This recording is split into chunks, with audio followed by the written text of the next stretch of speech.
We've got our tailbone arm series here. This is similar to other exercises we can do in different positions, but this position allows you to do a really nice core series along with the arm work. So if you're light on core work elsewhere in class, this might be a nice arm series to choose since you can also target the core pretty heavily.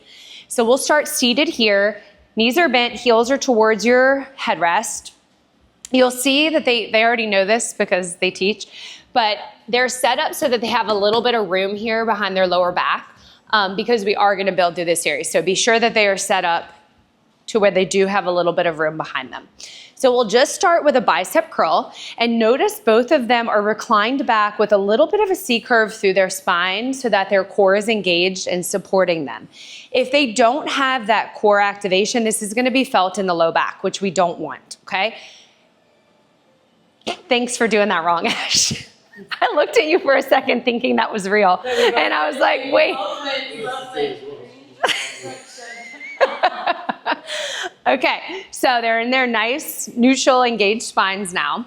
We're gonna add in a crunch. So on their next rep, curl to 90, hold. They're gonna peel their spine down to tap the carriage, sit back up with control, holding the biceps, and then release the biceps.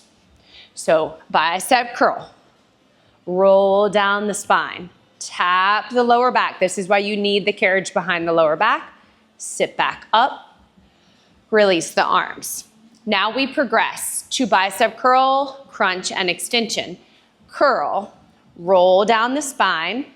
The extension does get a little heavy, so we press back, release, and sit up. If it gets too heavy, they have an option to go to the longer strap, which they're both gonna choose, or we could teach this a little bit lighter on just a blue spring if you know you're gonna hold the extension work for a long time. If we were gonna progress the core work a little bit here, we'll just take one rep progressed. So let's curl to 90. As you roll down, let your knees lift to tabletop. Good. As you take your extension, let your legs extend over the bar. Alexis says, not sure.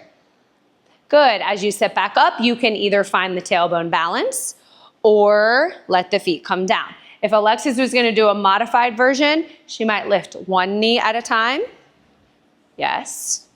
And as she sits back up, she would put that foot down, breathe for a second, release the arms, and then head to the other leg. So this is a great series, burns the arms, shoulders, and core. Also works the lower half with the extension of the legs.